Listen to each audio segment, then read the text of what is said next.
পঙ্গু হচ্ছে মোদি সরকারের অর্থনীতি। ভারতের উপর 50% মার্কিন শুল্ক কার্যকর। ভয়ে কাঁপছে ইসরায়েল। দ্বিতীয় ইরান হয়ে উঠছে ইয়েমেন। যে কোনো সময় ইউক্রেন দখল। দেশটির গুরুত্বপূর্ণ অঞ্চলে ঢুকে পড়েছে রাশিয়া। পাকিস্তানে ইসরায়েলের ছদ্মবেশী হামলা। কটাক্ষের শিকার মোদি সরকার। গাজার সংকট নিরসনে মুসলিম বিশ্বকে ইরানের 4 প্রস্তাব। জনজীবনের স্বস্তি ফেরার আশ্বাস।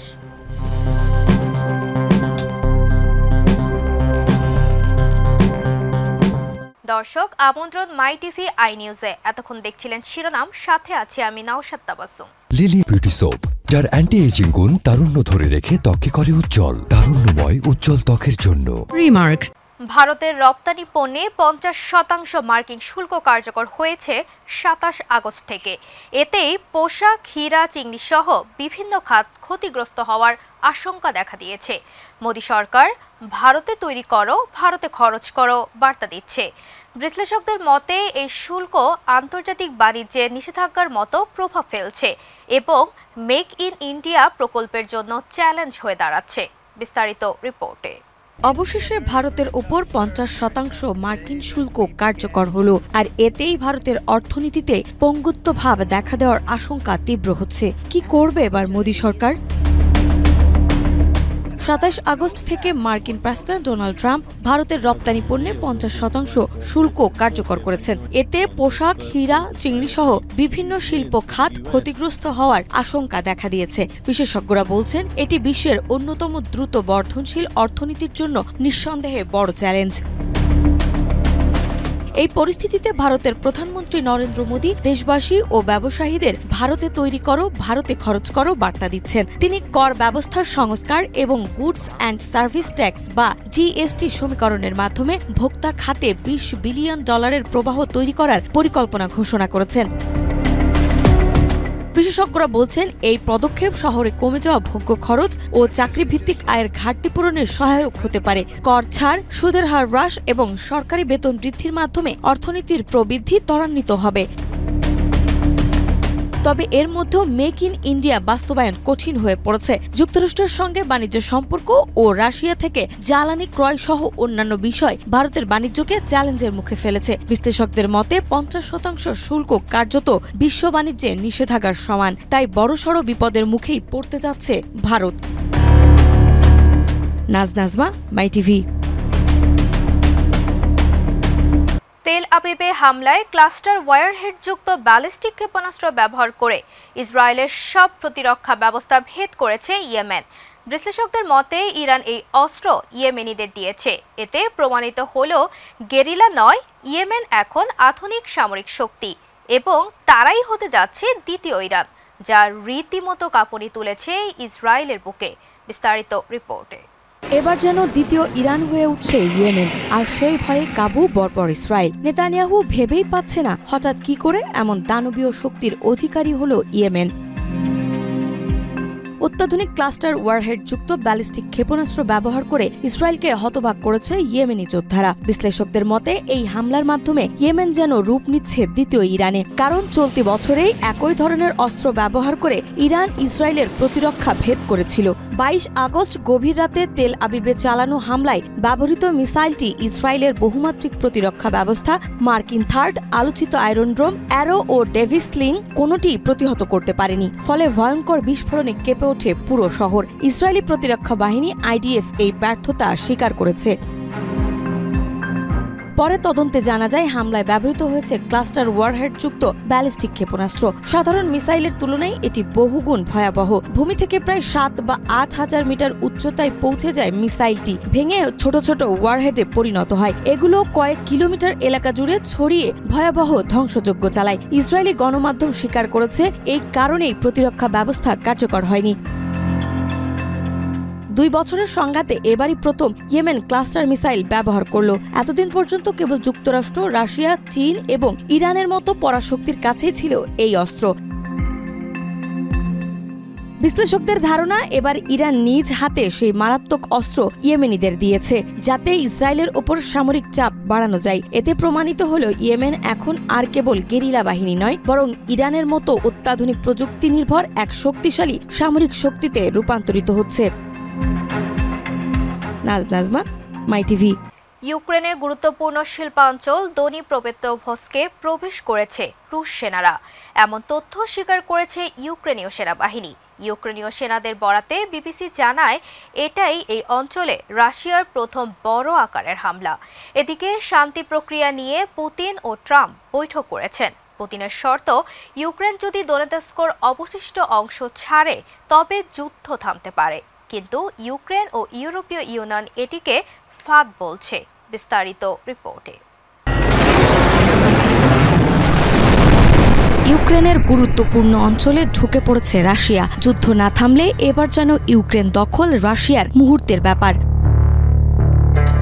ইউক্রেনের গুরুত্বপূর্ণ শিল্পাঞ্চল দনিপ্রোপেট্রোভস্কে প্রবেশ করেছে রাশিয়ার সেনারা, এমনই তথ্য স্বীকার করেছে ইউক্রেনীয় সেনাবাহিনী। তবে তাদের দাবি রুশ অগ্রযাত্রায় ইতিমধ্যেই থামিয়ে দেওয়া হয়েছে। ইউক্রেনীয় সেনাবাহিনীর বরাতে ২৭ আগস্ট ব্রিটিশ গণমাধ্যম বিবিসি জানায়, Dnipro operational strategic group of ট্রুপসের কর্মকর্তা বলেছেন এটাই এই অঞ্চলে রাশিয়ার প্রথম বড় আকারের হামলা। গত জুনেই রুশ কর্মকর্তারা জানিয়েছিলেন তারা দনিপ্রোপেট্রোভস্কে অভিযান শুরু করেছে। ইউক্রেনীয় ডিপ্রেসড ম্যাপিং প্রজেক্ট দাবি করেছে রুশ বাহিনীর সীমান্ত ঘেঁষা দুটি গ্রাম জাপোরিজকে ও নভোহিহোরিভকা দখল করেছে। তবে ইউক্রেনের জেনারেল স্টাফ এই দাবি নাকচ করেছে। তাদের মতে জাপোরিজকে এখনও ইউক্রেনের নিয়ন্ত্রণে এবং নভোহিহোরিভকার আশেপাশে যুদ্ধ চলছে।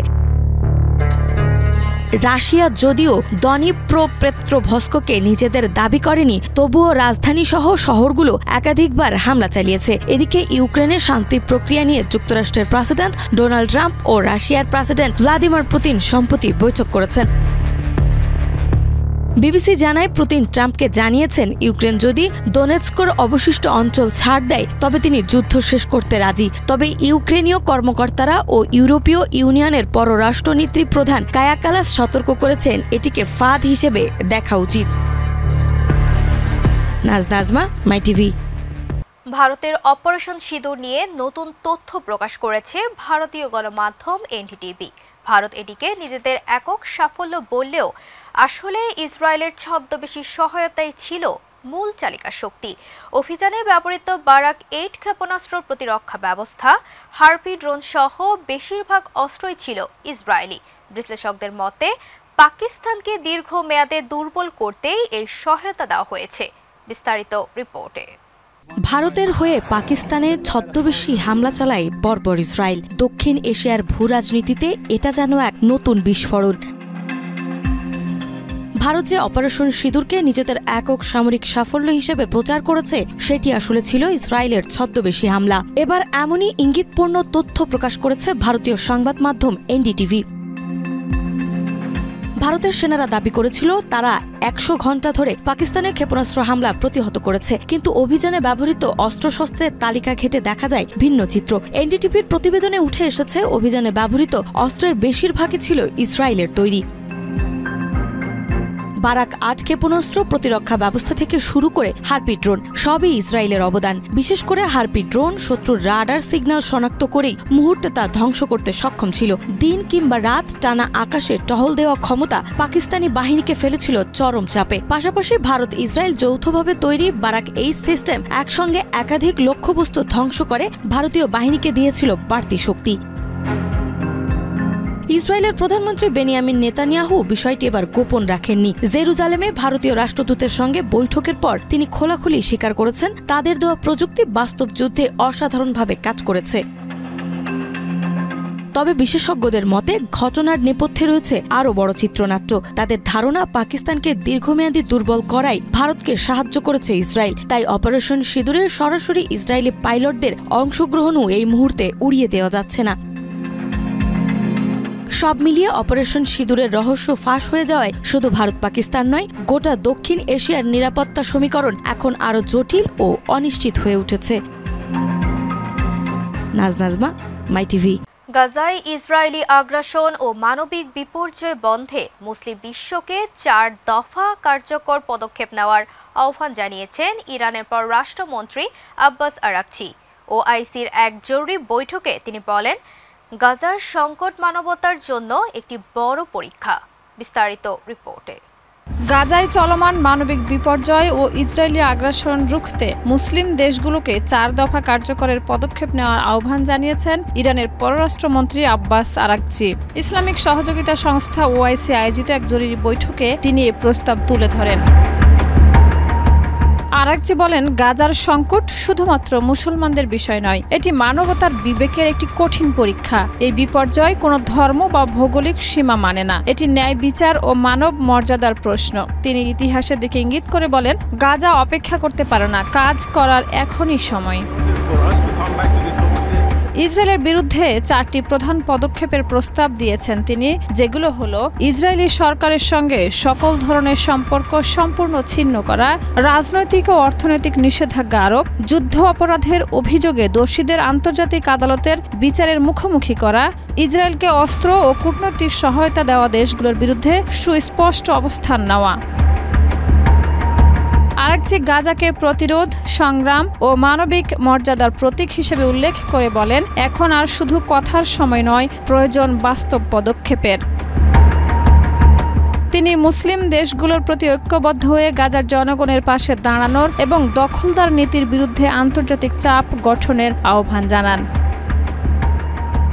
শাহিদা রুবি, মাই টিভি। দর্শক, এই ছিল আজকের মাই টিভি আই নিউজ। ধন্যবাদ এতক্ষণ সাথে থাকার জন্য।